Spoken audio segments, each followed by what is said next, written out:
Alright, so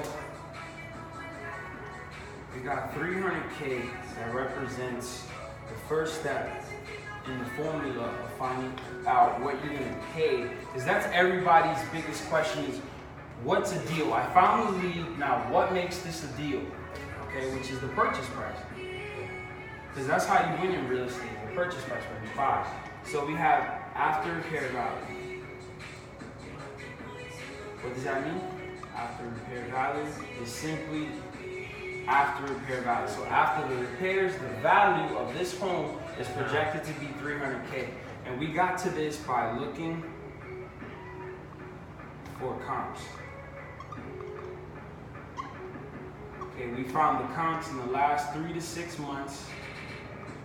Okay, within similar square footage and built year of home within a quarter to a half a mile. This is how appraisers determine the value of each property. So the same thing goes for this neighborhood. Okay. We look in the neighborhood of sales comparison for what's sold, and we could use the Zillow map feature. And right there, it gives you the prices. Right, the Zillow map feature has a yellow dot called the sold option. Okay. And when we look at the sold option and we put on that filter, so this house is almost 3,000 square feet. So we want to look at houses anywhere from 2,500 minimum to no more than maybe 3,300. Now, do you see the max? So, because we're in between. Our subject property that we're looking at, the lead, is 3,000 square feet, and the year built is, let's say, 1956. So we're gonna look at houses built between 1946 and 1966. So that's a 10-year difference, you see? So we're trying to kind of get in the middle. We're not trying to look at houses that are 1,000 square feet, or even 2,000 square feet, because our house is a whole whopping 3,000 square feet. So we want to get as close on the range. So if I said, just like saying the number 12, okay, I'm going to go maybe 3 numbers back and 3 numbers forward. So I look at number 9 and I look at numbers 15 and 16, So boom. All right, so here we have an after repair value of 300K because we looked at the comparables. And then number 2 is the cost to sell. Remember, Zook, I said that when the house is all pretty and shit, then we gotta call someone in to put it on the MLS, to put it on the market. Yeah, the market. So that's a realtor's duty. A realtor will come put it on the market. If you're a realtor yourself, you determine those costs. So 6% of 300,000, simply put in a calculator, is 18K. But I'm just gonna round it up to 20K just to have even numbers. Okay. Then we have number 3 is the renovation budget, the reno. All right, now you don't have to be an expert in construction. What you could do a lot of times is just simply ask the lead to give you some time before you give them an offer, and if it's okay with them, to walk a GC through the property. Right, so you'll have a walkthrough with the GC, the general contractor. All right. He's gonna come through, and you guys are both gonna pretty much look at the house and say, all right, we'll fix this, this, that, the third. He's gonna get a bid for you, and that's gonna be your renovation budget. Okay? So off the top, I'll start showing you how more or less you can tell this house I'll do 30 grand, 50 grand, 60 grand. And the size of the house is gonna influence the renovation budget. Okay? So this is a big home, and me myself, since I have experience, I know that the bid, and I'm gonna verify this by sending GCs to the property, but the bid should be coming in between 70 to 100K. Okay, to fix that house. It's a really big lot. Okay, it's like in 3 lots, and then it's a house that's this big, and it goes into this lot. That's how much it takes to fix this? Yeah, that's my guess. All right, and what is it worth right now before you know that after it's fixed? I'm going to tell you, because the only way you know what something is worth is by knowing what it's worth after repairs. Because I'm going to show you, right? I'm going to show what's it worth to me. Okay, gotcha. Whatever it's worth to the Okay. seller is on them, but what it's worth to us is based on, can we buy at the right price? All right, so 100K for the renovation, and we have number 4, which is the equity. Okay, equity is the amount of potential profit that we can make after we put the renovations and after we pay our realtor to sell it and after we sell it for 300K. So I'm gonna budget here. Typically, investors like to be at 20% of the after repair value. So 10% of 300 grand is 30 grand, so 20% is 60 grand. Okay? Then number 5 is a wholesale fee. This is how wholesalers get paid without having to be the rehabber. Because we got it low enough so where we can sell it to the rehabber and he can make 60K and he can put in 70 to 100 grand and he can afford to pay the realtor and he can sell it for 300,000. So our fee, let's just say we want to make 20 grand. Okay, purchase price. So you got a calculator?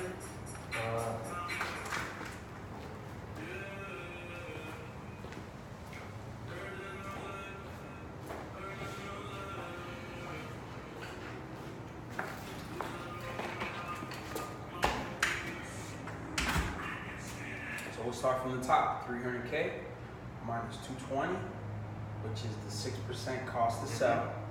Okay. Then let's start with the small number and see where that gives us as a purchase price. Minus 60, minus 20.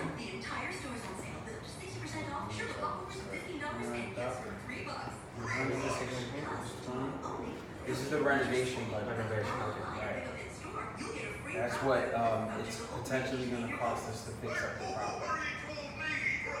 This is the equity. This is the profit that the investor is like, oh shit, that's a fucking deal. You know, and the renovations affect the profit because if we're wrong here, it's going to come from here. And if we don't give them a budget to resell the property, then it's going to come from their bottom line anyway. So the experienced investors will catch that and say, this is not a deal. The wholesaler did not budget correctly the numbers. And they're not going to want to buy off of us. See what I'm saying? So the more we think like a rehabber simply put is somebody who buys, actually fixes, and flips the property. A wholesaler is somebody who finds the lead,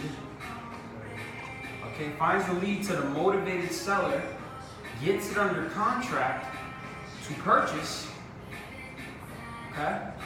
and then finds the rehabber and sells his right to the purchase contract to the rehabber, which is called an assignment fee. I'm assigning my original purchase agreement with this seller that I found before you or anyone else in your area, and I negotiated at a great price, and I want to sell it to you. Would you be interested in buying off of me? And typically when they say, okay, well, let me look at the deal. They don't care about your background, what you look like. Let me look at the deal. They look at the deal, and if these numbers are in place for them, and they agree with your after repair value, they like that you put the budget to resell with a realtor. They might even be a realtor, so they might even be able to save some money here, but we still put that budget there for them. Okay? Then we have the renovation budget. They might want to do it for 50K. You know, but we're gonna make sure we get some GC bids. It might come in anywhere between, these two numbers. I have a gut feeling. Okay? If you don't have that gut feeling, no problem. Simply put, you just get the GC to walk through and get us a bid. It's free. That's what they do for a living. They bid on jobs to earn an opportunity to work. How did we get 60K as equity? How do we know that that's how much profit is enough for an investor? Because we simply put 20% of the ARV. We just did 20% of that big number. Just like we got the 20K, because it was 6% of the big number. See, this big number has a lot to do with the whole equation. As far as number one. Yeah. Well, this is your estimate, right?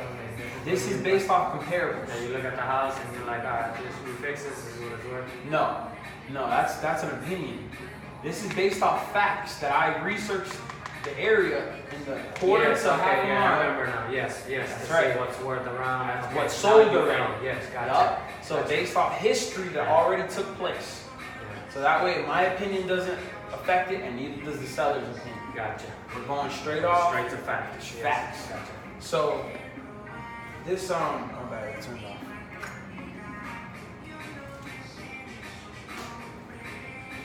Okay, so we got 150, then minus 20 gives us a 130 purchase price. And it just so happens to be that while I was on the phone with her, asking her over and over again, what's the best she can do? Why does she need this money? Why are you selling the house? Why don't you fix it? I want to go through all the case scenarios in her head I want to be the last option. Yes. You know, she says, well, because I owe a loan on the property and a loan on a 401k that I took out to pay the mortgage on a property that's vacant and non-performing. It means it's vacant, it's not rented out, it's just not getting no money. It's a liability right now. Okay? So by me paying her enough to cure her debts, she might be happy and allow me to give her that 130. So I get it under contract for 130 and I'll put it back out there on the market in all of St. Petersburg, on Craigslist, on Facebook, on signs on the corner of the streets. This is in St. Pete, right? St. Pete. And I'll market it at 150 and say the house is worth 300K. And if I can get GC bids between max. What is she asking for? What does she think? Well, the number she What threw. does the average person think that they could sell this house for? Well, the number she threw at me, and I told her, I said, listen, this house is only worth like 250. You know. 250. Yeah, that's what I told her. After the good. repairs, yeah. So I was like, look, it's only probably worth like 250, Okay. maybe 300,000. But you have to consider this house needs a good 80 to 100 grand. Yes. You know, and if she was the type of seller who agreed with me, I asked her, I said, have you ever fixed something before? Do you know the cost? What do you think is the cost of fixing the house? Yeah. She said, I don't know. I've never fixed anything in my life. So she agreed with me on my repair budget. Gotcha. And even if she disagreed, I would have simply referred Most her people to. don't know anyways, unless you're involved. We have a website, my website. Yeah. Refer them to the website, and they can see pictures of before rehabs and after rehabs. So And that'll what's worth. Oh, yeah, okay, and so that'll they give us can some compare, credibility so- of like these guys know what the fuck they're talking about. Gotcha. See what I'm saying? Because somebody would be like, well, I wouldn't pay $3 grand to fix the bathroom. Well, you're not going to fix it like I do. You're going to try to pay $500 to Joe Schmo on the weekend to come here. I'm going to pay an artist to come here and do these tops. Okay. So you profit from here. Potentially, if I get it under contract for 130, Yeah. I can potentially make 20 grand if I get a buyer at 150. The beautiful thing is she's not in a rush to close. She wants to close January. So this is the. She wants to close like mid or end before the January. Repair. That's what you're saying. If you got it for this, you're trying to sell it for 150. 150. So that look. So this that's is something else. This is if you were to fix it. So watch this. Oh, the other person fixes it. You're just saying that's the overall. Remember, a wholesaler has to think like a rehab. Because we go out and find leads and put them under contract for them to buy them off us because they don't have that much time. Gotcha. But this is like, is this more of a shortcut?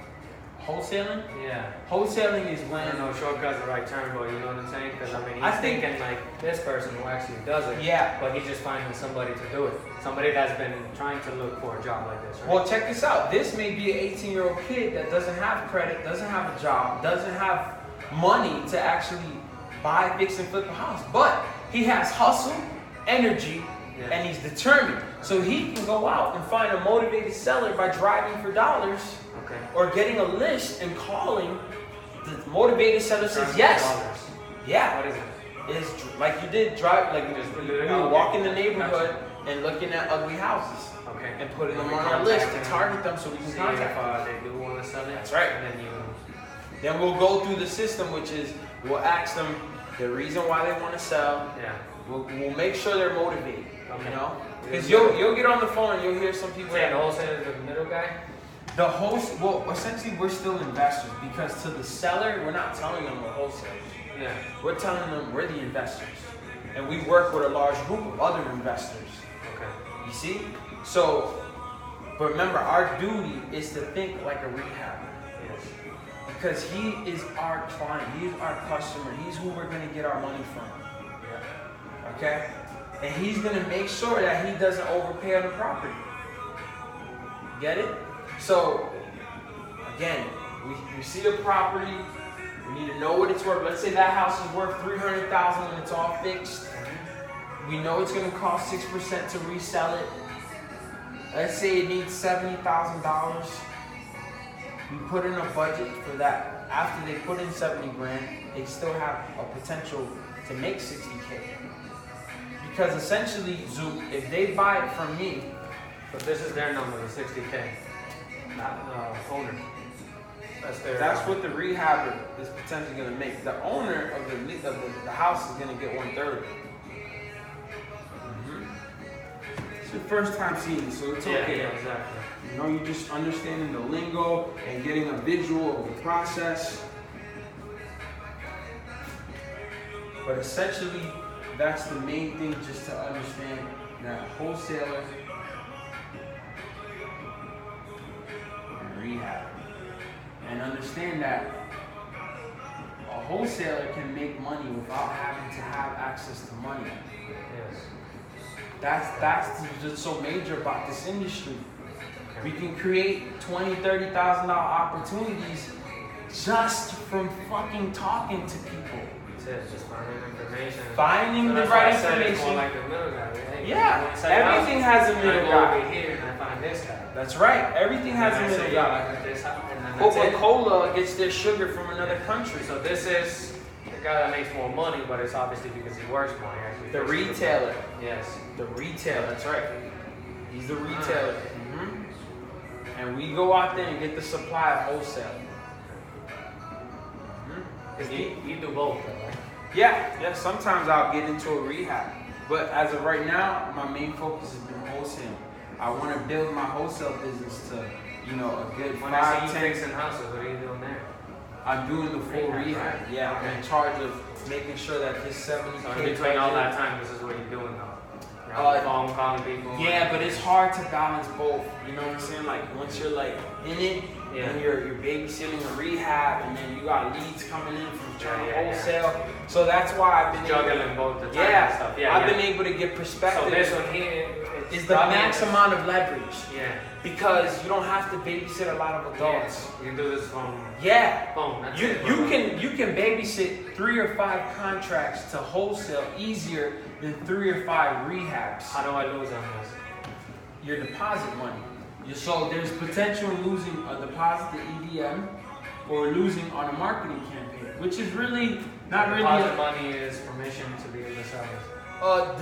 The EDM is the escrow on the contract, so the purchase contract. So sometimes it'll be negotiated between $1,000 or $100, or I've even had a property in the contract for $10 as far as like the EDM deposit.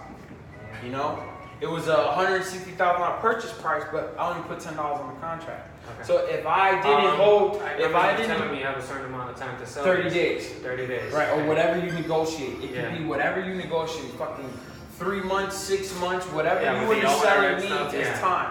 Yeah. Right. So So this right here is permission from, like I said, the owner. The EDM makes the purchase contract official. You can put $1 and it makes it ratified. So after both parties sign and there is an exchange of earnings, it's called a good faith deposit.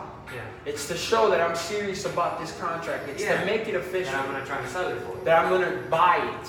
Buy it. Yeah, because remember, wholesale communication buying. to the lead, you're the investor. You're not telling them. When you present yourself to a rehab, to an investor, you say, hey, I'm a wholesaler. But when you present yourself to a seller, hey, I'm an investor. I buy, fix, and flip. We don't want to give that card up that we're going to assign their property because they're like, hey, how the fuck am I going to, I'll just find the other guy. I don't want to deal with you. Okay. You see? All right. Cool. So we got 30 days to do this, and if you don't do it, boom. What are the chances always of somebody's on the hustle and getting the word out, right? Email. Yeah. Those are the posters you make? Chances are high if these numbers are correct. Yeah. Chances are low if these numbers are incorrect. That's why it all boils down to these numbers. That math right there. Yup, because that math. Find a number.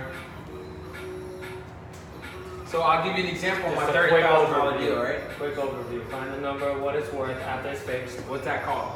300,000. No, what's this number called? Oh, the after repair value. Yeah. Yeah, that's what it's worth after, you know, look at a house, if we're looking at houses that are kind of big up. Yup. People most likely gonna sell. Okay. Then we. The after repair value is the houses that are sold already in the neighborhood. Yes. In the last 3 to 6 months. Yeah, and that's how we're comparing it. Yup. To know what that's worth. Potentially gonna sell for. Yeah, Correct. potentially, yes. Here it's like 242, 230 is the lowest by like. And we'll check it together. So I Yeah. can show you. So and I find. No, number 2 is the cost to sell. Okay, that's what was getting me confused. Right? Okay, so that's the cost of yeah. What's the cost to sell? The cost of sale is going to be 6%. What does that represent? 6% is this is what you pay the Realtor. realtor. Wait, Where where? stuck on what's the realtor? What's the realtor exactly? So remember, a licensed real estate agent. Okay. So when you go and So to put it on the market, yes, That's right. yes, I To put it on the remember. Okay, market. yes, yes, to put it on the market, AKA yeah. the MLS, Yes. which is the matrix of all the buyers and other realtors that are looking for. And if you don't sell, you pay out of pocket? No. If the Nothing realtor happens? doesn't sell my house at 300K, nothing happens. That's his, Right. that's his He's problem. strictly Okay. commission. Okay, He's gonna have an agreement which is 3 months, 6 months, or 1 year. gotcha. 3 months, 6 months, and 1 year. Those are the agreements usually. Okay, 3. So 3 would be this is the renovation budget. How are we gonna get these numbers as close as accurate as we can? Say it again. What was your question? How are we gonna get the renovation budgets as accurate as we can?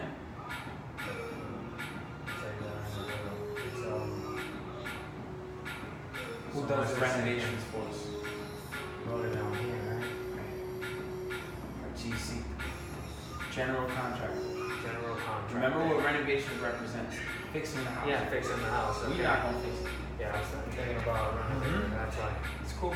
So, the renovation budget, who's gonna do the walkthrough? The general Contractor. contractor. Okay, general contractor. Uh-huh. Okay. And then number 4, I've never heard of that. The term. Yeah, the Yeah. term, so that's we why. usually I'm hear like, okay. handyman. Yeah, okay, see, that's all. Now I know. Now I know Yep. what that represents. So okay, cool. there's a GC, a handyman, and a sub. So renovator is kind of like a handyman, right? Himself. A handyman is someone who's like, doesn't have an LLC, just operates off Yeah. the back of his car, strictly Gotcha. cash, no Yeah. business entity. A subcontractor has a business entity, but they're not licensed as a general contractor in the state of Florida. They may have an LLC and insurance for their job. They usually have a specific good thing that they're good at. Flooring, electrical, this, that, AC. A GC is a licensed individual in the state that oversees the subs and the handyman, and they work under his license on a particular job.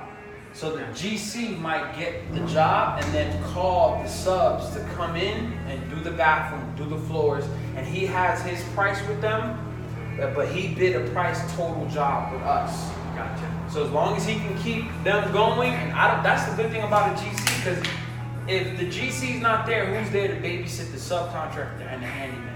If you've ever dealt with these people, they're almost like children. They're out there chasing money. Sometimes they overbook themselves. Gotcha. They're not holding true to their word on timing. Timing will slow you down Yes. because you're paying a mortgage. Yes, of course. Gotcha. Right. Okay, so these Cool. are the 3 levels of repairs. Good. Alright, so overview. This is because we found out, we already saw the overview map, and we kind of compared the prices. So this is what we think. This is In the the last last how many of what months? it's worth in the last 3 to 6 months. Okay. Because that's what it's worth. That's right. Yeah. And if my house is 2,000 square feet, what comparable square footage are you going to be looking at? Remember the rule of thumb? little bit under, a little bit over. A little, 2. So mine's under, 2,000. Yeah. What are we gonna be looking at? Yeah, if yours is 2,000. Houses that are like 1,600 and up, and houses that are like 1,800 and down. Oh wait, I'm sorry, 2,100, 2,200 and down. Okay. It's just we're the medium number, and then you go up a little and down a little. See what I'm saying? Alright, so explain that. Sorry. Okay. My head just scrambled. No, bro. it's There's just okay. so much fucking It's information. okay, it's okay, you got it. So,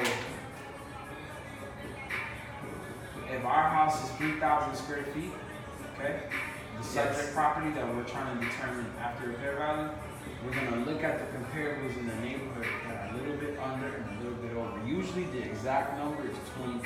Yeah. So you would take 20% of this number, and it would give you, what's that? What is that? 10% is 30, 20% is 60.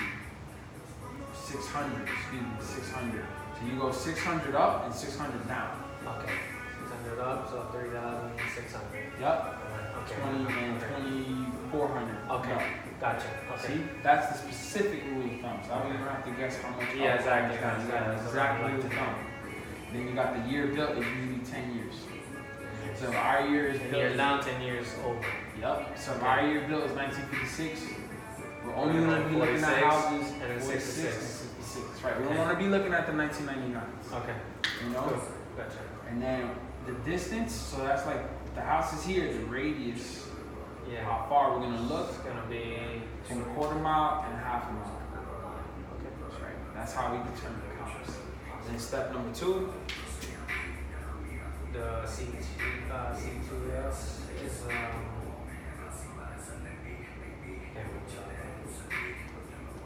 Cost to sell. cost of sale. Okay. 6%. Which is paid to the realtor.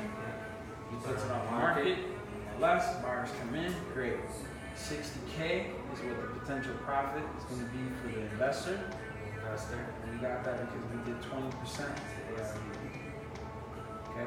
And the great thing is, as we pick up leads, This is one person. This is 2. The investor. This is one person that you have to contact. Obviously, the market. Yeah, the realtor to put on the market. Second person you will contact is the investor, right? Which is what No. you just said. no, here. So here we would just calculate how much money we want the investor to potentially make on the deal. But don't worry about understanding all It's alright, man, because I'm gonna go over the video over and over to so I want to learn the actual just layout so I can just say this through, so I can tell you, okay, bro, this And is I what got you a better explained to video me. than this I want to be able to explain this back to you. on Zillow. It's Okay. it's like the screen recording. Yeah, cool. This is too far, but I've recorded it. That's fine though, but I kind of remember. So, and then the great thing is that as you get leads to call you, that's going to be your determination to understand this. Gotcha. Because without leads, it's really exactly. like, damn, all right, cool. Yeah, I'll I'll get sit to there and that. watch you do it too, Right. and all that. So that's perfect. Bro. Yup. So that's what's going to drive you to understand the market through leads, yeah. because when people need your help, Yeah. you got to go. You know what I'm saying? Yeah. Like, somebody needs our help. And This then is somebody wants to sell. This is the best way to start from scratch, right? Amen. All right. My brother. Good. That's why I didn't. Workout. I have Cardone's book.